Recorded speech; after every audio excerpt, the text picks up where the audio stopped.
Chapter 6. No worries, all the worries. Home, sweet home. Welcome to Camp Rock, Dad announced in his tour guide voice. He drove their minivan into the camp. Mom reached over and tapped George. That's right. It's your new home, she cooed at him. This time he hiccuped in response. Silas wondered why Mom always repeated herself to his brother. He felt worse the farther they drove. He'd been expecting to snap fun pics to text Jose and Tamara, but he lowered his phone in complete horror. Just like the derelict sign that greeted them, the rest of the camp was equally neglected. It looked nothing like the pictures in the photo album.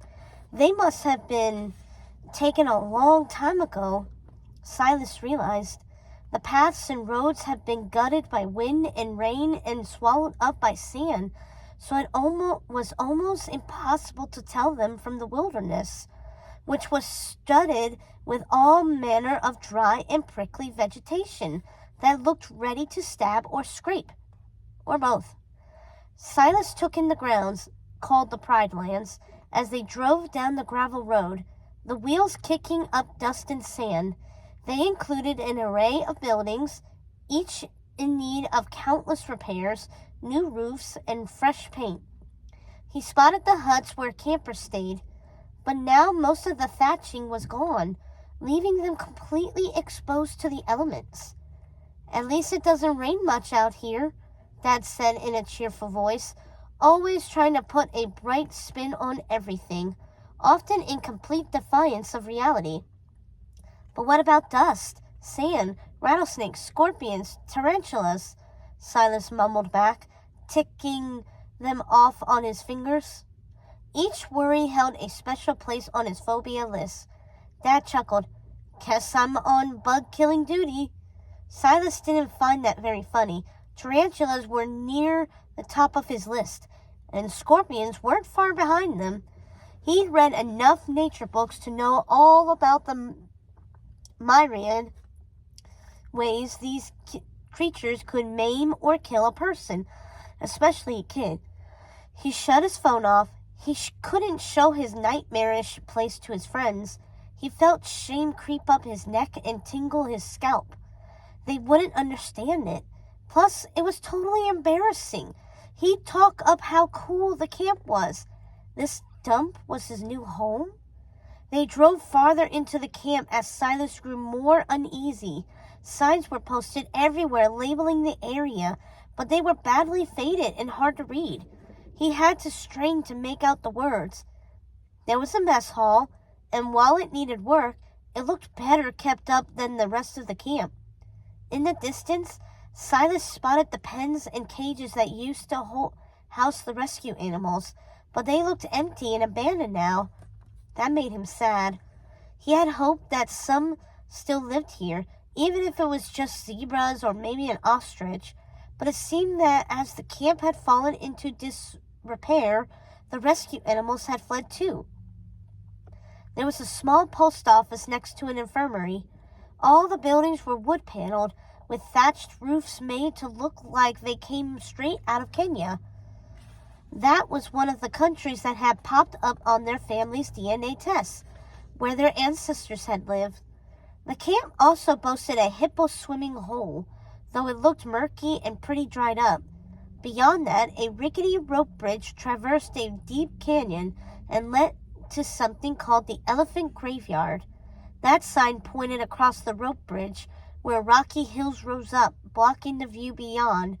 Curiosity grabbed at Silas, and he strained to see, but the sunlight was already fading and casting the grounds into shadow.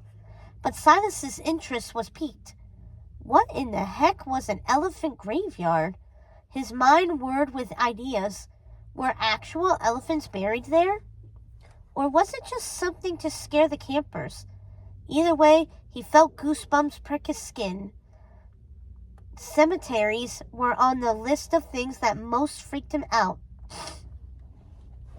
More signs with arrows pointed to hyena hiking trail and ostrich nest lookout, but it was unclear if the arrows were pointed the right direction anymore.